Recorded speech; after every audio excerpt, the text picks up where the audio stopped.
आज हम ध्रुव स्वामिनी नाटक को रंगमंचीयता की दृष्टि से पढ़ते हैं कि ये नाटक सही बैठता है या नहीं। यानी रंगमंच, वैसे नाटक होता ही रंगमंच पर दिखाने के लिए है। वैसे जैसे कविता होती है सुनाने के लिए, पाठन करने के लिए, उसी प्रकार से कहानी भी कहने के लिए होती है, यानी सुनाने के लिए होती है। लेकिन नाटक होता है वो रंगमंच पर प्रदर्शित करने के लिए होता है।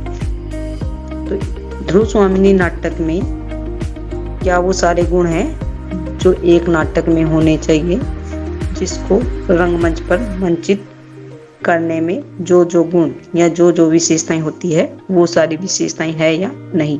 यानी इस दृष्टि से ध्रुव स्वामिनी नाटक हमें पढ़ना है, इसकी रंगमंचीयता पढ़नी है। तो सबसे पहले तो कोई न कोई कहानी होती है, नाटक की कोई स्टोरी होती है, कथा वस्तु जिसको बोलते हैं। तो कथा वस्तु ज्यादा लंबी चौड़ी नहीं होनी चाहिए, यानी ज्यादा समय ना होना चाहिए, ना ज्यादा लंबी चौड़ी कहानी होनी चाहिए, यानी संक्षिप्त होनी चाहिए। कोई भी नाटक है उसकी जब कहानी होती है, जो कथा वस्तु होती है, वो जटिलता से परिपूर्ण भी नहीं होनी चाहिए, यानी सीधी साधी होनी चाहिए। उलझ पुलझ जिसको कहते हैं उलझी हुई कहानियां, वो नहीं होनी चाहिए। यदि उलझी हुई कहानियां होती है तो उसको रंगमंच पर मंचित सही तरीके से नहीं किया जा सकता है। दूसरा, इसमें पात्र, यानी पात्रों की संख्या भी एक सीमितता के दायरे में होनी चाहिए। ये नहीं कि नाटक के अंदर 100 पात्र हैं, यानी नाटक के अंदर 100 पात्र हैं तो कोई भी रंगमंच पर इसको मंचित करने वाला है तो उस व्यक्ति को बहुत सारे अभिनय करने वाले या अभिनेताओं की जरूरत पड़ेगी यदि ज्यादा पात्र है तो। यदि कम पात्र है तो कम लोगों से काम चलाया जा सकता है। दूसरा, इसकी भाषा शैली भी सरल सहज होनी चाहिए, यानी ज्यादा लंबे या कठिन शब्दावली से परिपूर्ण वाक्य नहीं होनी चाहिए। यदि छोटे छोटे वाक्य है, सरल शब्दावली में है, तो उनको कम पढ़ा व्यक्ति भी आसानी से याद कर सकता है और उनको बोल सकता है। एक इसमें होता है जैसे मनोरंजन करने के लिए गीति योजना, यानी कोई भी नाटक होता है उसको लंबे समय तक जब देखते रहते हैं तो दर्शक है वो निरसता की अनुभूति करने लगते हैं, यानी उबाऊपन सा लगने लगता है उनको। तो उस उबाऊपन से बचाने के लिए नाटक को गीतों से सजाया जाना चाहिए। तो हमने पढ़ा है ध्रुव स्वामिनी नाटक के अंदर 4 गीत हैं, तो वो गीत आकर के एक आकर्षक वातावरण की उत्पत्ति कर देते हैं। तो और भी बहुत सारी चीजें हैं, जैसे संकलन त्रय होता है। संकलन त्रय का मतलब 3 बातों का ध्यान रखना, यानी 3 बातें नाटक के अंदर समाहित होनी चाहिए। समय, स्थान और कार्य, यानी समय जैसे नाटक है वो 5-5, 6-6 घंटे का या 2-2 दिन का नहीं होना चाहिए। 2 या 3 घंटे में जो चीज देखी जा सकती है, उससे सीख ली जा सकती है, वो ही ज्यादा लोगों के द्वारा पसंद की जाती है। मान लो ध्रुव स्वामिनी नाटक कितना लंबा होता कि वो 2-3 दिन तक उसको मंचित किया जाता है, तो 2-3 दिन का टाइम लोगों के पास होता नहीं है। 2-3 घंटे में यदि शिक्षा मिलती है, जैसे आप देख लो कोई धारावाहिक है या एक मूवी है, तो धारावाहिक और मूवी में आपको क्या अच्छा लगता है? जैसे मूवी में जो सीख आपको मिलनी है वो 3 घंटे के अंदर अंदर या 2.5 घंटे के अंदर अंदर मिल जाती है। वैसे जो धारावाहिक होते हैं वो बहुत लंबे समय तक चलते रहते हैं। आधे घंटे का आज आया है, आधे घंटे का अगले दिन आया है, यानी इस प्रकार से ज्यादा लंबे समय तक चलती है। मान लो किसी को शिक्षा चाहिए तो 3 घंटे की मूवी देख करके भी वो ले सकता है। तो समय बर्बादी नहीं होनी चाहिए। स्थान यानी नाटक के अंदर जो घटनाक्रम दर्शाया गया है उसमें जो स्थानों का गैप है वो ज्यादा दूरी का नहीं होना चाहिए। यदि ज्यादा दूरी का है, मान लो नाटक के अंदर घटना दिखाई जा रही है, एक तो दिखाई जा रही है, जैसे मान लेते हैं हम रामगुप्त का साम्राज्य मान लो भारत के अंदर दिखाया जा रहा है, और शक साम्राज्य है वो जैसे अमेरिका इतने दूर दिखाया जा रहा है। तो क्या स्थान का तालमेल जब नाटक को मंचित करते हैं उस समय दिखाया जा सकता है? नहीं दिखाया जा सकता ना। तो इसका भी ध्यान रखना पड़ता है। और कार्य की एकता, यानी इसका जो पूर्ण उद्देश्य क्या है, इसमें ध्रुव स्वामिनी और चंद्रगुप्त को मिलाना है, वो इस नाटक का पूर्ण उद्देश्य है। यानी ये तीनों बातें, समय, स्थान और कार्य, इन तीनों की एकता किसी भी नाटक को मंचित करने में अपनी महत्वपूर्ण भूमिका निभाती है। चलो अब पढ़ते हैं इसमें। रंगमंच के साथ नाटक का अटूट नाता होता है, यानी नाटक बनता ही रंगमंच पर दिखाने के लिए है, क्योंकि नाटक को दृश्य काव्य कहा जाता है। दृश्य यानी दिखाया जाने वाला काव्य कहा जाता है। और यदि काव्य ना भी कहें तो कोई जरूरी नहीं कि दृश्य काव्य कहा जाता है। नाटक को दृश्य साहित्य कहा जा सकता है। अतः इसकी रचना ही रंगमंच पर इसके मंचन के लिए होती है। मात्र पढ़ने के लिए कोई नाटक नहीं लिखा जाता, यानी सिर्फ पढ़ने के लिए नहीं होता नाटक। नाटक को तो फिल्मांकन किया जाता है, दिखाया जाता है, करके दिखाया जाता है। यदि कोई नाटक रंगमंच पर मंचित नहीं हो सकता है तो वह एक सफल नाटक नहीं कहला सकता। अतः यह आवश्यक है कि जो भी नाटक लिखा जाए वह रंगमंच और अभिनेता की दृष्टि से सफलता प्राप्त करे, ताकि नाटककार का प्रयास सार्थक हो सके। यानी जिस नाटककार ने लिखा है उसका जो मेन उद्देश्य है, वो उद्देश्य तभी सार्थक होगा जब उसका नाटक चित्रित किया जा सके या दिखाया जा सके। सिर्फ पढ़ने से तो जो पढ़ने वाले लोग हैं वो ही समझ सकेंगे। यदि करके अभिनय दिखाया जाता है तो अनपढ़ व्यक्ति भी उससे सीख ले सकते हैं, उनको भी वो समझ में आ जाता है। हमारे प्राचीन आचार्यों ने नाटक को सभी प्रकार के काव्यों से श्रेष्ठ कहा है। काव्येषु नाट्यम रम्य, यानी नाटक को काव्य से भी ज्यादा रमणीय माना गया है, ज्यादा अच्छा माना गया है। नाटक में साहित्य कला के अतिरिक्त गीत, संगीत, नृत्य कला, दृश्यों, पर्दों आदि की चित्रकारी, मूर्ति कला और यहाँ तक कि थिएटर के निर्माण में भवन निर्माण कला, वस्त्र आभूषण, साज श्रृंगार आदि अनेक प्रकार की कलाओं का प्रदर्शन बड़ा ही मनोमुग्धकारी हो जाता है। यानी सिर्फ पढ़ते हैं तो गीत संगीत सिर्फ पढ़ लेते हैं, नृत्य करके नहीं दिखाते हैं, पर्दे इत्यादि इसमें जैसे बताए गए हैं तो ये कलात्मकता दिखेगी। राजाओं के भवन कैसे थे उस प्रकार की कला दिखाई जाएगी, और मूर्तियां वगैरह है उनको भी दिखाया जाएगा। पढ़ेंगे तो सिर्फ वर्णन ही होगा। जब हमने शुरुआत की थी नाटक पढ़ने की, तो मैंने आपको बोला था ना कि अपनी कल्पनाशीलता से इस नाटक को देखने की कोशिश करो, यानी सिर्फ हम पढ़ ही रहे थे। तो जब आप इसको दृश्य अपनी आंखों के सामने लेकर के आओगे तो ज्यादा अच्छे से समझ में नाटक आएगा आपको। तो ये बातें इसीलिए कही गई है। अतः नाटक को रंगमंच से दूर रखना, उसे इन सब कलाओं से वंचित करना है। हालांकि रंगमंचयता तथा अभिनेता की दृष्टि से प्रसाद जी के 2-3 नाटकों को छोड़कर बाकी तमाम नाटकों पर आरोप लगते रहे हैं। आलोचकों ने उन्हें मात्र साहित्य नाटक कहा है। जब आलोचकों ने प्रसाद जी के चंद्रगुप्त, स्कंदगुप्त और ध्रुव स्वामिनी नाटकों में भी रंगमंच की दृष्टि से त्रुटियां निकाली तो प्रसाद जी को कहना पड़ा, नाटक रंगमंच के लिए नहीं होता, अपितु रंगमंच नाटक के लिए होता है। यानी इन्होंने ऐसा बोला है, अपने नाटकों की जब गलतियां निकालने लगे थे लोग तो इनको ऐसा बोलना पड़ा है, मेरे नाटक दुवन्नी चवन्नी के टिकट पर खोमचे वालों को दिखाने के लिए नहीं है। कालिदास, भवभूति आदि के नाटक भी इस उद्देश्य से नहीं रचे गए थे। यदि साहित्यिक रुचि के अभिनेता हो, विस्तृत रुचि के दर्शक हो और पर्याप्त धन व्यय किया जाए तो मेरे नाटक रंगमंच पर अभीष्ट प्रभाव उत्पन्न कर सकते हैं। यानी मेरे नाटकों में कोई इंटरेस्ट लेकर के, रुचि लेकर के यदि पढ़ता है, यदि देखता है और अपना अच्छा सा पैसा लगा करके यदि इसको मंचित करना चाहता है तो मेरे नाटक अपना विशेष प्रभाव डालने में सक्षम है। नाटक रंगमंच प्रसाद जी का उपयुक्त कथन अधिकांश सत्य होते हुए भी यह अवश्य कहना पड़ता है कि ध्रुव स्वामिनी से पूर्व के प्रसाद के बड़े नाटकों में रंगमंच संबंधी कुछ कुछ बातें अवश्य है जो आधुनिक विकसित रंगमंच की दृष्टि से भी दोषपूर्ण ही सिद्ध होती है, परंतु जहां तक प्रसाद जी के नाटक ध्रुव स्वामिनी की रंगमंचीयता और अभिनेता का प्रश्न है, कहा जा सकता है कि रंगमंचीयता की दृष्टि और अभिनेता की दृष्टि से यह एक सफल नाटक है। यानी प्रसाद जी के जो पहले के नाटक हैं वो इतने प्रभावशाली नहीं है, यानी रंगमंच पर दिखाने लायक नहीं है। इस नाटक में पात्रों की संख्या कम है, संवाद है वो ज्यादा लंबे चौड़े नहीं है, कथा है वो सकराज और इसके रामगुप्त के साम्राज्य की है, समय भी जैसे 5 साल का ही लिया गया है इसके अंदर, और जो भाषा शैली है वो भी सरल और सहज है।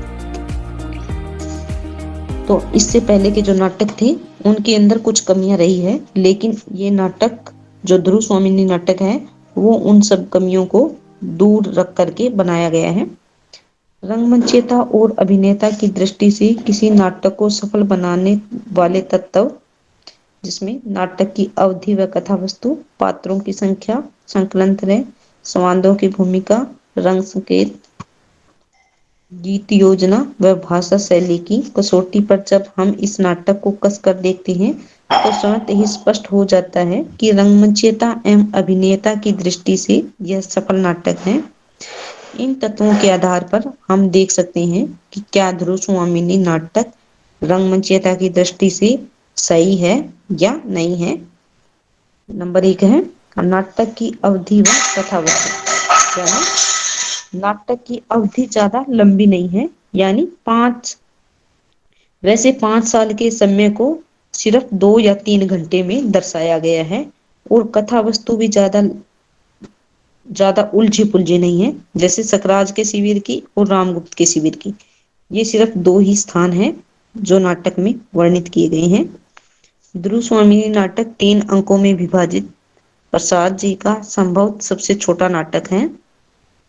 इसकी नाट्य कथा मात्र 1 दिन और 1 रात की अवधि की है, यानी 1 रात्रि पहले है ध्रुव स्वामिनी चंद्रगुप्त और सामंत कुमार सकराज के पास जाते हैं। पहले दिन उनके वो अपने उसमें बैठी होती है, ध्रुव स्वामिनी अपने दुर्ग में बैठी हुई होती है, और अगली शाम को वो वहां से चलते हैं और अगले दिन वहां जाकर के वो पहुंच ही जाते हैं सकराज के शिविर में, जैसे रात्रि के आगमन की सूचना हो जाती है वहां। यानी 1 दिन और 1 रात्रि, सिर्फ इतने ही समय की अवधि को नाटक के अंदर वर्णित किया गया है, जिसे सामान्य 2 घंटे के समय में रंगमंच पर अभिनीत किया जा सकता है। अतः नाटक की अवधि की दृष्टि से प्रसाद जी का यह नाटक एक सफल नाटक है। हालांकि प्रसाद जी के बहुत से नाटक 5-5, 6-6 घंटों की अवधि में मंचित हुए हैं, जो आधुनिक समय अभाव के युग में असफल माने जाते हैं, क्योंकि दर्शकों के पास नाटक देखने के लिए इतना समय निकाल पाना बड़ा कठिन होता है। यानी आजकल सभी लोगों का शेड्यूल बहुत बिजी है, तो उस शेड्यूल में से वो 5-5, 6-6 घंटे किसी एक नाटक के लिए नहीं निकाल पाते हैं, तो ये भी एक बाधा वाली बात हो जाती है। ध्रुव स्वामिनी की कथा आधुनिक प्रसादोत्तर नाटकों के समान संक्षिप्त है, यानी प्रसाद जी के बाद के जो नाटक आए हैं छोटे छोटे नाटक हैं, तो ध्रुव स्वामिनी नाटक में भी कथा है वो इतनी ही छोटी है। कथा सरल, स्पष्ट और स्वाभाविक है।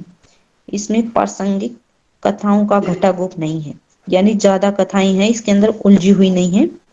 एक मुख्य कथा ध्रुव स्वामिनी चंद्रगुप्त की कथा ही आरंभ से अंत तक सीधी विकसित हुई है। अजात शत्रु, चंद्रगुप्त आदि की तरह कथानक जटिल और रहस्यपूर्ण नहीं है। यानी अजात शत्रु और चंद्रगुप्त ये प्रसाद जी के ही नाटक है, तो उनमें कथाएं हैं वो एक दूसरे से उलझी हुई है और रहस्य से भरी हुई है, लेकिन ध्रुव स्वामिनी में इतना रहस्यात्मकता नहीं है इतनी। न तो वह कई संघर्ष केंद्रों से उलझा हुआ है, जैसे अजात शत्रु में मगध, कौशाम्बी, कौशल, बनारस आदि कई स्थानों में कथा बंटी हुई है। न चंद्रगुप्त की तरह उसमें राजनीतिक दांवपेच और रहस्य चक्र है। कथा आधुनिक नाटकों की तरह केवल 3 अंकों और 3 दृश्यों में विभाजित है। पूर्व नाटकों की तरह इसमें दृश्यों की भरमार नहीं है।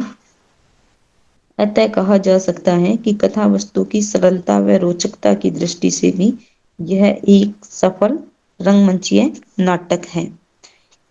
समझ गए इस बात को कि नाटक की अवधि और कथा वस्तु ज्यादा उलझी हुई नहीं होनी चाहिए, ज्यादा लंबा समय नहीं होना चाहिए।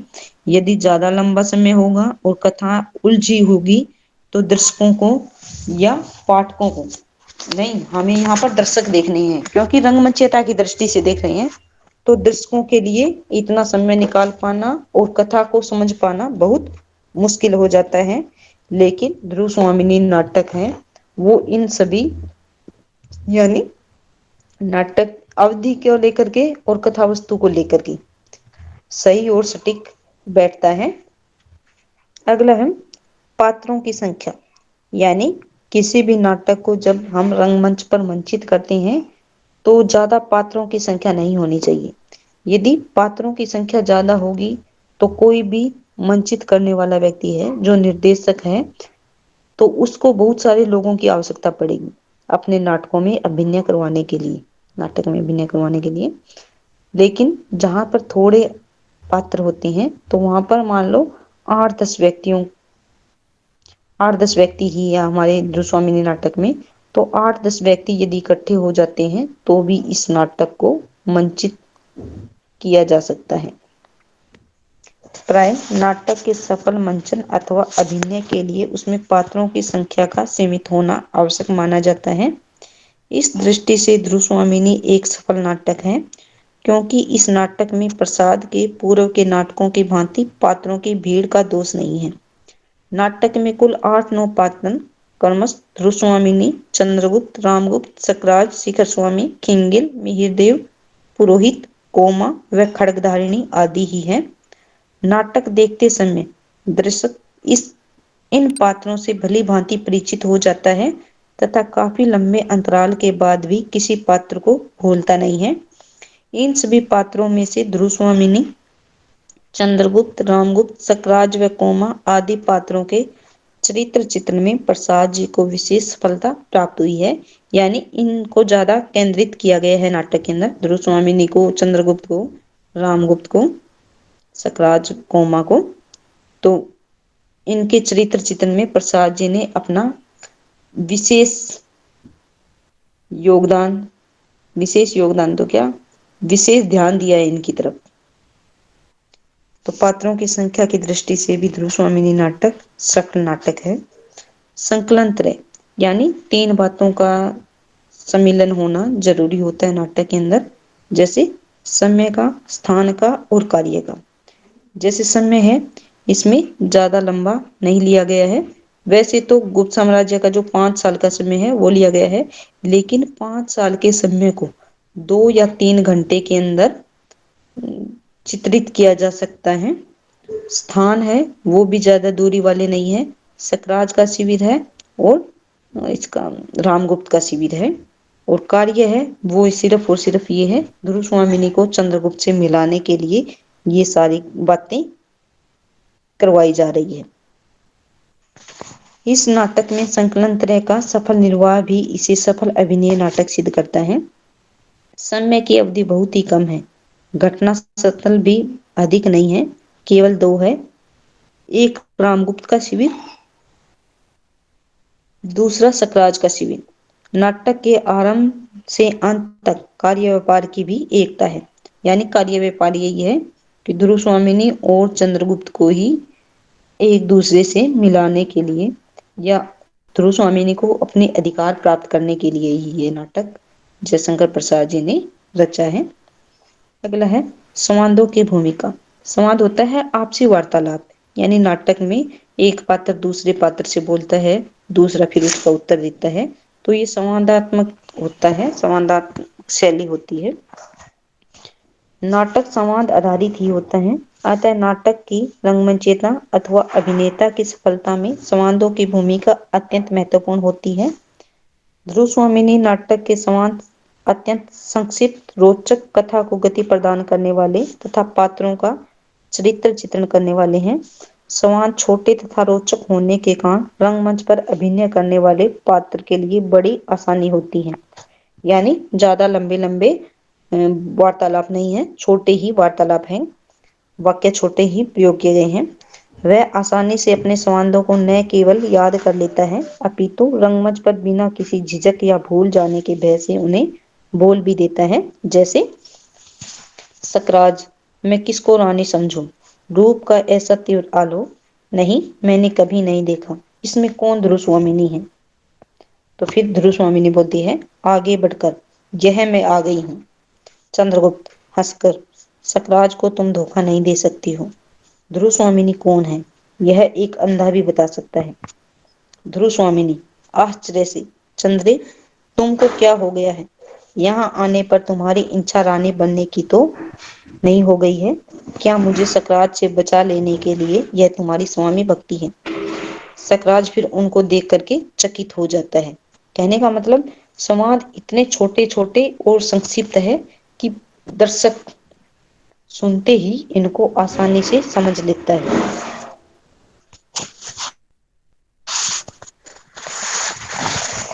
अगला है रंग संकेत। रंग संकेत यानी नाटक को जब मंचित किया जाता है तो अभिनय वालों के लिए और दृश्य जब प्रस्तुत किया जाता है तो उनको आकर्षक बनाने के लिए नाटककार को या मंचित करवाने वाले व्यक्ति को रंग संकेत देना भी अति आवश्यक होता है। यानी इसके बाद ये होने वाला है, ऐसा दृश्य होने वाला है, युद्ध का जो घटनाक्रम दर्शाया जाता है। तो युद्ध के अंदर जैसे वो तुरही इत्यादि, रात्रि के आगमन की सूचना तुरही इत्यादि के द्वारा की जाती है, या युद्ध होने के समय कटार इत्यादि निकाल करके दृश्य या संकेत किया जाता है। रंगमंच एवं अभिनय की दृष्टि से नाटक की सफलता के लिए आवश्यक है कि नाटककार प्रत्येक अंक के आरंभ में कुछ रंग संकेत अवश्य दे, ताकि नाटक को रंगमंच पर निर्देशित करने वाला निर्देशक उन रंग संकेतों का अनुसरण करते हुए नाटक की प्रस्तुति देश काल और वातावरण के अनुरूप कर सके। ध्रुव स्वामिनी के प्रत्येक अंक के आरंभ में प्रसाद जी ने आधुनिक नाट्य कला के प्रभाव से पूर्व नाटकों की अपेक्षा कुछ विस्तृत रंग संकेत दिए हैं, जिनके सहारे दृश्य की उचित व्यवस्था हो सकती है। दृश्य श्रम साध्य तो अवश्य है, पर रंगमंच के लिए असंभव नहीं है। यानी इन्होंने जो दृश्य पेश करने की कोशिश की है उसमें मेहनत तो लगने वाली है, लेकिन ऐसे नहीं है कि वो दिखाने में असंभव ही हो। जैसे शक दुर्ग के भीतर सुनहले काम वाले खंभों पर एक दालान, यानी यदि नाटक को मंचित करते हैं तो ऐसा दृश्य हम आसानी से बना सकते हैं। बीच में छोटी छोटी दो सीढ़ियां, उसी के सामने काश्मीरी खुदाई का सुंदर लकड़ी का सिंहासन, बीच के दोनों दो खंबे खुले हुए हैं, उनके दोनों ओर मोटे मोटे चित्र बने हुए तिब्बती ढंग के रेशमी पर्दे पड़े हैं। सामने बीच में छोटा सा आंगन की तरह दालान, जिसके दोनों ओर क्यारियां, उनमें दो चार पौधे और लताएं फूलों से लदे दिखाई पड़ती हैं, और ऐसे दृश्य में कोमा प्रवेश करती है। यानी यदि नाटक को मंचित करना है तो ऐसा दृश्य हम बना सकते हैं आसानी से। ज्यादा मेहनत भी नहीं करनी पड़ेगी, और ऐसा भी नहीं है कि ऐसा हम कर ही नहीं सकते हैं। हम मतलब कोई भी मंचित करने वाला व्यक्ति है वो, उसके लिए आसानी है इस नाटक को मंचित करने के लिए। गीति योजना। गीति योजना यानी कोई भी रचना होती है वो मनोरंजन से परिपूर्ण होनी चाहिए। मनोरंजन करने के लिए प्रसाद जी ने जैसे इस नाटक के अंदर गीत लिखे हैं, 4 गीतों की सृष्टि कर रखी है। तो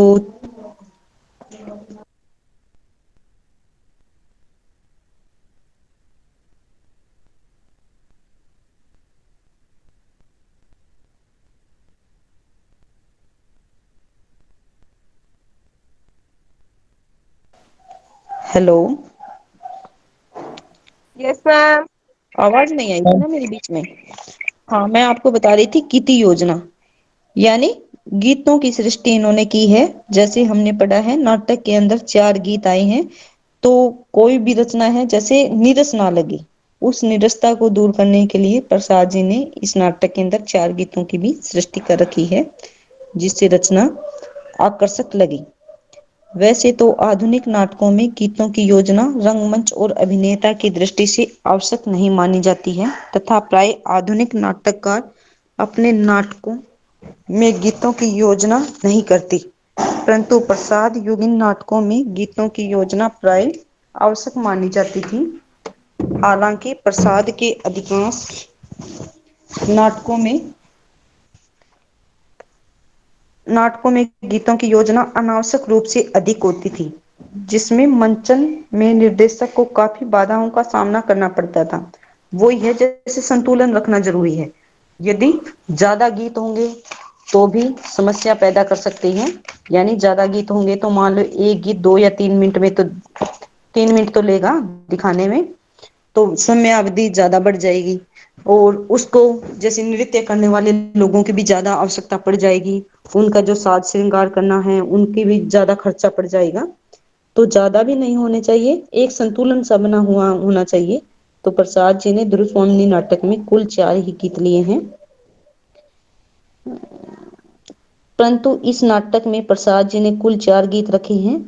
सभी गीत छोटे छोटे सरल तथा भाव प्रसंग और परिस्थिति के अनुरूप है। सभी गीत अनुकूल वातावरण की सृष्टि करते हैं तथा संगीत गायन और नृत्य कला का आकर्षण उपस्थित करते हैं। इस प्रकार से यौवन तेरी चंचल छाया, इसमें बैठ घूंट भर पी लूं जो रस तू है लाया, मेरे प्याले में मत बनकर कब तो चली समाया, जीवन वंशी के छिद्रों में सवर बनकर लहराया, पल भर रुकने वाले कह तू पति कहाँ से आया। आप मुझे बताओ ये गीत किसके द्वारा गाया गया है? कोमा में। हाँ, कोमा ने दूसरे अंक में या दूसरे दृश्य में इसको गाया है। अगला है भाषा शैली, यानी भाषा की दृष्टि से भी ध्रुव स्वामिनी नाटक एक सफल नाटक है, क्योंकि इसमें ज्यादा कठिन शब्दों का प्रयोग नहीं किया गया है। यदि कठिन शब्दावली का प्रयोग किया हुआ होता है तो कोई भी अभिनय करने वाला व्यक्ति ऐसा ढूंढना पड़ेगा जो उच्चारण करने में या जो क्लिष्ट भाषा को बोलने में समर्थ हो। तो प्रसाद जी ने इसकी भाषा शैली है वो सहज और सरल रखी है, ज्यादा कठिन शब्दों का प्रयोग नहीं किया है। ध्रुव स्वामिनी में प्रसाद जी ने भाषा शैली भी अपेक्षाकृत सरल अपनाई है। यद्यपि प्रसाद का कवि हृदय अपनी भावुकता और कलात्मकता के साथ ध्रुव स्वामिनी में भी प्रकट हुआ है, पर इसमें उन्होंने दुर्बोधता की स्थिति उत्पन्न कर सीमा का उल्लंघन नहीं किया है। दुर्बोधता यानी जिसको आसानी से ना समझा जा सके, तो ऐसी शब्दावली इन्होंने प्रयोग नहीं की है नाटक में। जैसे इन्होंने बताया है, ध्रुव स्वामिनी, अरे क्या तुम बोलती भी हो, पर यह तो कहो यह कपटाचरण किस लिए। खड़गधारिणी, एक पीड़ित की प्रार्थना सुनने के लिए कुमार चंद्रगुप्त को आप भूल न गई होगी। ध्रुव स्वामिनी उत्कंठा से, वही न जो मुझे बंदिनी बनाने के लिए गए थे। खड़गधारिणी दांतों से जीभ दबाकर, यह आप क्या कह रही हो। यानी इस प्रकार से सरल भाषा का प्रयोग किया गया है। इस प्रकार हम कह सकते हैं कि रंगमंचयता एवं अभिनेता के इन सब विधायी तत्वों की कसौटी पर ध्रुव स्वामिनी नाटक को कसने के पश्चात हम कह सकते हैं कि प्रसाद जी कृत ध्रुव स्वामिनी नाटक दोष मुक्त ही नहीं अपितु उसमें रंगमंचीय आकर्षण भी है। यानी दोष मुक्त तो है ही है, इसके साथ इसको रंगमंच पर आराम से या लोगों में अत्यधिक रुचि उत्पन्न करने वाले सारे तत्व विद्यमान है। आरंभ से अंत तक संघर्ष और सक्रियता का वातावरण दर्शक को रंगमंच पर ही दृष्टि लगाए रखने को बाध्य करता है। कथा में अत्यंत रोचक दृश्य है, सरस प्रसंग है, वीर रस और श्रृंगार रस की मधुर और ओजपूर्ण रसधारा प्रवाहित हुई है। यानी जब चंद्रगुप्त आक्रोश में आता है, गुस्से में आता है, तो वीर रस की उत्पत्ति होती है और श्रृंगार रस जैसे वो ध्रुव स्वामिनी से प्रेम करता है वहां पर श्रृंगार रस की सृष्टि होती है। कोमा से जब सकराज प्रेम करता है तो वो भी श्रृंगार पक्ष है, श्रृंगार रस है। आकस्मिक घटनाएं कथा में उत्सुकता की वृद्धि करती हैं। संवाद चुस्त, चुटिल तथा रोचक है। जो आपसी वार्तालाप है वो अत्यधिक रोचकता पैदा करने वाले हैं। इसमें कथ्योद्घाटक आदि का चमत्कारिक प्रयोग रंगमंच पर प्रभावशाली है। जैसे प्रथम अंक में ध्रुवस्वामिनी के सहसा कटार निकाल लेने पर रामगुप्त भयभीत होकर हत्या हत्या चिल्लाता हुआ भाग जाता है। और हत्या, कैसी हत्या? ध्रुवस्वामिनी को देखकर यह क्या, महादेवी ठहरिए, कहता हुआ चंद्रगुप्त प्रवेश करता है। ध्रुवस्वामिनी में गायन कला, संगीत कला तथा नृत्य कला का आयोजन भी रंगमंच पर प्रभाव उत्पन्न करने वाला है। कुल मिलाकर ध्रुवस्वामिनी नाटक प्रसाद जी की सफल कलाकृति है। वह प्रसाद जी की नाट्य कला की चरम परिणति है। उसमें प्रसाद जी के पूर्व दोषों का परिहार हुआ है। यह एक अत्यंत सफल अभिनय नाटक रचना है। यानी अभिनय अभिनय करके जिस नाटक को दर्शाने में जो जो सारे गुण चाहिए वो सारे गुण हमें ध्रुवस्वामिनी नाटक में दिखाई देते हैं। तो इस प्रकार ध्रुवस्वामिनी रंगमंचयता की दृष्टि से एक सफल नाटक सिद्ध हुआ है। आगे समझ